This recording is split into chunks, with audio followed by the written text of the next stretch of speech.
మీరు ఎప్పుడన్నా సరే కాకినాడ గానీ, యానం గానీ ఎళ్ళినప్పుడు మన కోరంగి ఒకసారి చూడండి. చాలా బావుంది ప్లేస్ అయితేనే నాకైతే చాలా బాగా నచ్చింది. నేనైతే మా ఫ్యామిలీతోటి ఎళ్ళాను.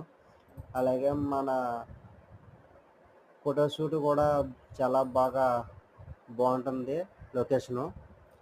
చాలామంది వస్తున్నారు ఎక్కడెక్కడి నుంచో. ఫుడ్డు, కూల్ డ్రింక్స్ మొత్తం అన్నీ కూడా చాలా మనకు అందుబాటులో ఉన్నాయి. మనకి వాష్‌రూమ్స్ కూడా చాలా బాగా చేశారండి నీట్‌గాని. అన్నీ కూడా చాలా బాగా డెవలప్‌మెంట్ చేశారు. బ్రిడ్జ్ గట్టా అన్నీ కూడా ఏవి రిపేర్‌లు ఉండేయి ఇంతకుముందు. ఇప్పుడు ఏ రిపేర్ లేకుండా అంతా బానే ఉంది. ఎప్పుడన్నా మీరు మీ ఫ్రెండ్స్‌తో గానీ, ఫ్యామిలీతో గానీ ఎంజాయ్ చేయాలంటే అలాంటి ప్రదేశానికి ఎప్పుడైనా ఒకసారి కాకినాడ గానీ, యానం గానీ ఏదైనా పని మీద వచ్చినప్పుడు మాత్రమే ఒకసారి వెళ్ళండి. కోరంగి చాలా బావుంది.